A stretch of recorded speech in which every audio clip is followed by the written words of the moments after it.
नमस्कार दोस्तों, कैसे हो आप सब। उम्मीद करती हूँ कि आप सब अच्छे होंगे।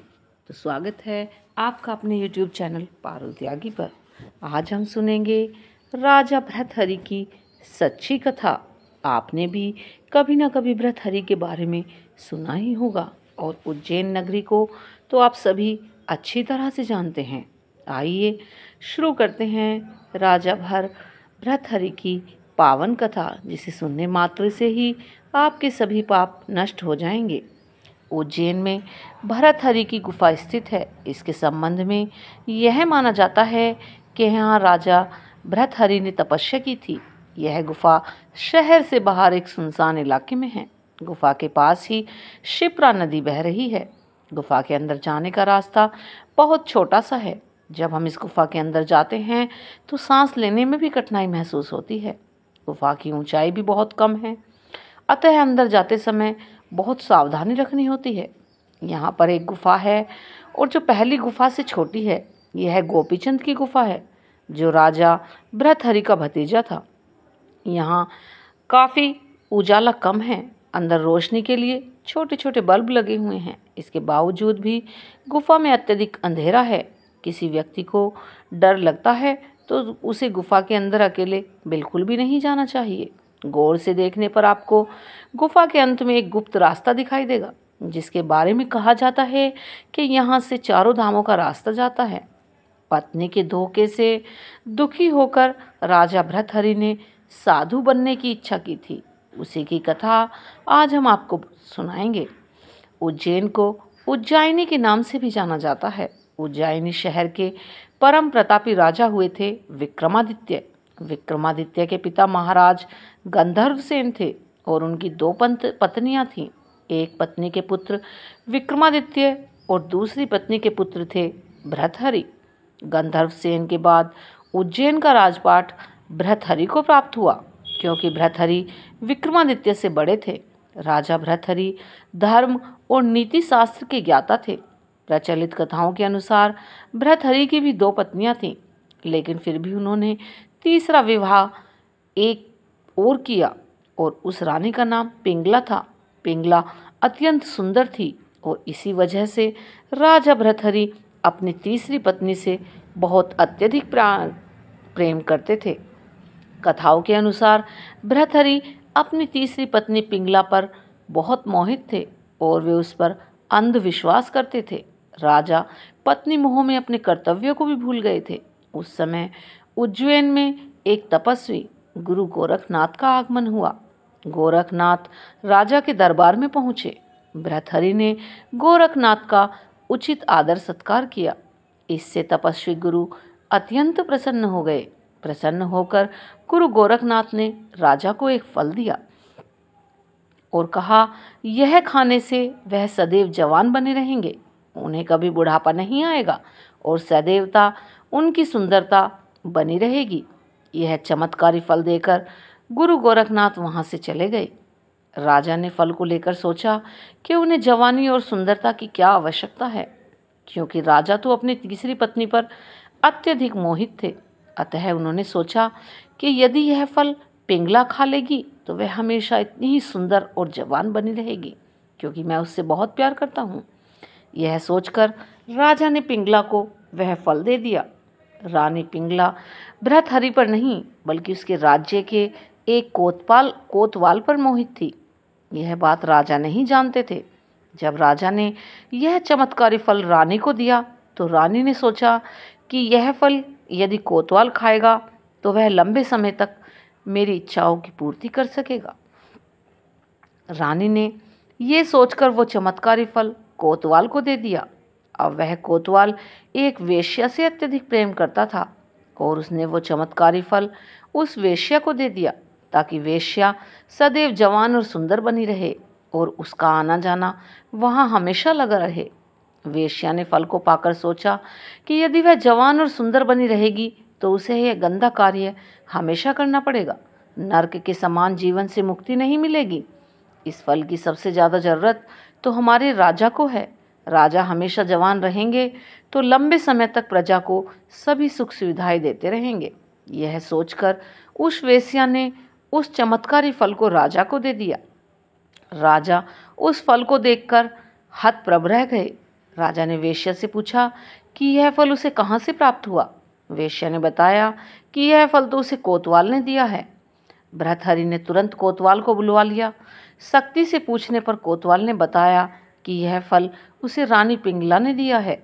जब भर्तहरि को पूरी सच्चाई मालूम हुई तो वह समझ गया कि उसकी रानी पिंगला उसे धोखा दे रही है। पत्नी के धोखे से भर्तहरि के मन में वैराग्य जाग गया और वे अपना संपूर्ण राज्य विक्रमादित्य को सौंपकर उज्जैन की एक गुफा में आ गए। इसी गुफा में राजा भर्तहरि ने 12 वर्षों तक तपस्या की। राजा भर्तहरि की कठोर तपस्या से देवराज इंद्र भयभीत हो गए। इंद्र ने सोचा कि भर्तहरि वरदान पाकर स्वर्ग पर आक्रमण करेगा। यह सोचकर इंद्र ने भर्तहरि पर एक विशाल पत्थर गिरा दिया। तपस्या में बैठे राजा भर्तहरि ने उस पत्थर को एक हाथ से रोक लिया और तपस्या में बैठे रहे। इसी प्रकार कई वर्षों तक तपस्या करते रहने से उस पत्थर पर भर्तहरि के पंजे का निशान बन गया।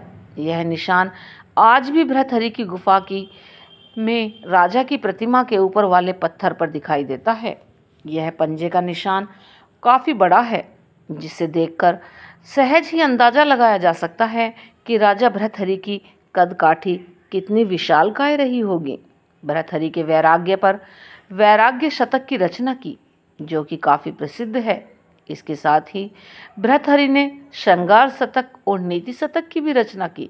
यह तीनों ही शतक आज भी उपलब्ध हैं और पढ़ने योग्य हैं। उज्जैन के राजा भर्तहरि के पास 365 पाक शास्त्री यानी रसोइये थे, जो राजा और उसके परिवार और अतिथियों के लिए भोजन बनाने के लिए एक रसोइये को वर्ष में केवल एक ही बार भोजन बनाने का मौका मिलता था। लेकिन इस दौरान भर्तहरि राजा गुरु गोरखनाथ जी के चरणों में चले गए तो भिक्षा मांगकर खाने लगे। एक बार गुरु गोरखनाथ जी ने अपने शिष्यों से कहा कि देखो, राजा होकर भी इसने काम, क्रोध, लोभ तथा अहंकार को जीत लिया है और दृढ़ निश्चयी है। शिष्यों ने कहा, गुरुजी, ये तो राज्याधिराज है, इनके यहाँ 365 तो बावर्ची ही रहते हैं। ऐसे भोग विलास के वातावरण में से आए हुए राजा और कैसे काम, क्रोध, लोभ रहित हो गए। गुरु गोरखनाथ जी के ने राजा भर्तहरि से कहा, भर्तहरि जाओ, भंडारे के लिए जंगल से लकड़ियाँ लेकर आओ। राजा भर्तहरि नंगे पांव जंगल से लकड़ियाँ इकट्ठी करके सिर पर बोझ उठाकर ला रहे थे। गुरु गोरखनाथ जी ने दूसरे शिष्यों से कहा, जाओ, उसको धक्का मारो कि बोझ गिर जाए। चेले चले गए और ऐसा धक्का मारा कि लकड़ियों का बोझा नीचे गिर गया और भर्तहरि भी नीचे गिर गए। फिर भी भर्तहरि ने बोझा उठाया, लेकिन चेहरे पर ना शिकन, ना आंखों में आग के गोले, ना होठ फड़के, ना मुख से कुछ बोले। तब गुरुजी ने चेलों से कहा, देखा, भर्तहरि ने क्रोध को जीत लिया है। शिष्य बोले, गुरुजी, अभी तो और भी परीक्षा लेनी चाहिए। थोड़ा सा आगे जाता ही गुरुजी ने योग शक्ति से एक महल रच दिया। गोरखनाथ जी भर्तहरि को महल दिखा रहे हैं। युवतियां नाना प्रकार के व्यंजन आदि से सेवक उनका आदर सत्कार करने लगे। भर्तहरि युवतियों को देखकर कामी भी नहीं हुए और उनके नखरों पर भी क्रोधित नहीं हुए और चलते ही गए। तब गुरु गोरखनाथ जी ने शिष्यों को कहा, अब तो तुम लोगों को विश्वास हो गया है कि राजा भर्तहरि काम, क्रोध और लोभ आदि को जीत गए हैं। शिष्यों ने कहा, गुरुदेव, एक परीक्षा और लीजिए। गुरु गोरखनाथ जी ने कहा, अच्छा, भर्तहरि, हमारा शिष्य बनने के लिए आपको परीक्षा से गुजरना पड़ेगा। जाओ, तुमको 1 महीना मरुभूमि में नंगे पैर पैदल यात्रा करनी होगी। राजा भर्तहरि अपने निर्दिष्ट मार्ग पर चल पड़े। पहाड़ी इलाका चलते चलते राजस्थान की मरुभूमि में पहुँचे। धधकती बालू, कड़ाके की धूप और मरुभूमि में पैर रखो तो बस पैर जल ही जाएं। 1 दिन, 2 दिन, यात्रा करते करते 6 दिन बीत गए। 7वें दिन गुरु गोरखनाथ जी अदृश्य शक्ति से अपने प्रिय चेलों को भी साथ लेकर वहां पहुंच गए। गुरु गोरखनाथ जी बोले, देखो, ये भर्तहरि जा रहा है। मैं अभी योग बल से वृक्ष खड़ा कर देता हूँ। वृक्ष की छाया में ये बिल्कुल भी नहीं बैठेगा। शिष्य बोले, देखते हैं गुरुजी, आप वृक्ष तो खड़ा कीजिए। अचानक से ही गुरु गोरखनाथ ने एक वृक्ष खड़ा कर दिया। चलते चलते भृतहरि का पैर वृक्ष की छाया में आ गया तो राजा भृतहरि ऐसे उछल पड़े मानो जैसे अंगारों पर पैर पड़ गया हो। मरुभूमि में वृक्ष कैसे आ गया? छाया वाले वृक्ष के नीचे पैर कैसे आ गया?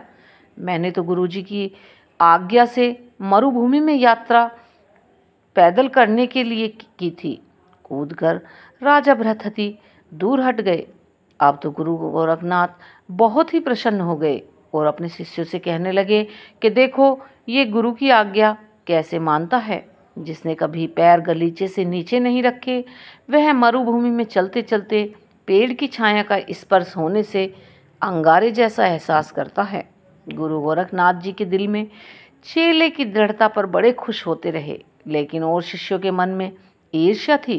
शिष्य बोले, गुरुजी, यह तो ठीक है, लेकिन अभी परीक्षा पूरी नहीं हुई। गुरु गोरखनाथ जी बोले, ठीक है, आज मैं तुम्हारी सभी बातों की पूर्ण रूप से सहमति देता हूँ। अब गुरु गोरखनाथ जी रूप बदलकर भृतहरि से मिले और बोले, जरा छाया का उपयोग कर लो। राजा भृतहरि बोले, नहीं, मेरे गुरुजी की आज्ञा है कि मैं नंगे पैर मरुभूमि में चलूं। गुरु गोरखनाथ जी ने सोचा, अच्छा, कितने चलते हो, देखते हैं। थोड़ा आगे गए तो गुरु गोरखनाथ जी ने योग बल से कांटे पैदा कर दिए। ऐसी कटीली झाड़ी के फटे पुराने कपड़ों की जोड़कर बनाया हुआ उनका वस्त्र भी फट गया। पैरों में कांटे चुभने लगे। फिर भी राजा भृतहरि ने आह तक नहीं भरी। भृतहरि तो अंतर्मुख हो गए। यह सब सपना है। गुरुजी ने जो आदेश दिया है वही तपस्या है। यह भी गुरुजी की ही कृपा है। अंतिम परीक्षा के लिए गुरु गोरखनाथ जी ने अपने योग बल से प्रबल ताप पैदा किया। प्यास के मारे राजा भृतहरि के प्राण कंठ तक आ गए। तभी गोरखनाथ जी ने उनके अत्यंत एक और हरा भरा वृक्ष खड़ा कर दिया, जिसके नीचे पानी से भरी सुराही और एक प्याली रखी थी। एक बार तो राजा भृतहरि ने उसकी ओर देखा, पर तुरंत ख्याल आया कि कहीं गुरु की आज्ञा भंग तो नहीं हो रही है। उनका इतना सोचना ही हुआ कि सामने से गुरु गोरखनाथ आते हुए दिखाई दिए। राजा भृतहरि ने गुरु गोरखनाथ को दंडवत प्रणाम किया। गुरुजी बोले, शाबाश भृतहरि, वर मांग लो जो तुम्हें मांगना चाहते हो। अष्ट सिद्धि दे दूं या नवनिधि दे दूं? तुमने सुंदर सुंदर व्यंजन ठुकरा दिए। युवतियां तुम्हारे चरण पखारने के लिए तैयार थीं, लेकिन तुम उनके चक्कर में नहीं आए। तुम्हें जो मांगना है वो मांग लो। मैं तुमसे अत्यंत प्रसन्न हूँ। राजा भृतहरि बोले, गुरुजी, बस आप प्रसन्न हैं, मुझे सब कुछ मिल गया। शिष्य के लिए गुरु की प्रसन्नता ही सब कुछ है। आप मुझसे संतुष्ट हुए। मेरे करोड़ों पुण्य कर्म और यज्ञ तप सब सफल हो गए। गुरु गोरखनाथ जी बोले, नहीं पुत्र, अनादर मत करो। तुम्हें कुछ ना कुछ तो मुझसे मांगना ही पड़ेगा। कुछ ना कुछ तुम्हें अवश्य ही लेना पड़ेगा। इतने में रेती में एक चमचमाती हुई राजा भृतहरि को सुई दिखाई दी। उसे उठाकर राजा भृतहरि बोले, गुरुजी, मेरे कपड़े फट गए हैं। सुई में ये धागा पिरो दीजिए ताकि मैं अपने कपड़े सिल सकूं। गुरु गोरखनाथ जी अति प्रसन्न हुए और कहने लगे कि बिल्कुल हद हो गई। कितना निरपेक्ष है तू। अष्ट सिद्धियाँ नवनिधियाँ तुझे कुछ भी नहीं चाहिए। मैंने कहा कुछ मांग तो बस मांगता है कि सुई में जरा धागा डाल दो। गुरु का वचन भी रख लिया और कुछ मांगा भी नहीं, और तूने कोई अपेक्षा भी नहीं कही। राजा भृतहरि, तुम धन्य हो। कहाँ उज्जैनी का सम्राट नंगे पैर मरुभूमि में 1 महीना भी नहीं होने दिया, 60-8 दिन में ही परीक्षा उत्तीर्ण कर ली। तो दोस्तों, कैसी लगी आपको हमारी ये कथा? ये कथा बिल्कुल सत्य है। अगर आपको ये कथा अच्छी लगी तो प्लीज़ वीडियो को लाइक और शेयर करें, और जिन्होंने अभी तक चैनल को सब्सक्राइब नहीं किया है वो चैनल को सब्सक्राइब करें। और हाँ, ऐसी ही कथाएं सुनने के लिए हमारे चैनल पर बने रहें। बोलिए गुरु गोरखनाथ की जय, राजा भृतहरि की जय। और हाँ, आप कमेंट में भी बिल्कुल जय लिखना ना भूला करें, क्योंकि एक छोटे से लिखने से आपको भी पुण्य की प्राप्ति होती है।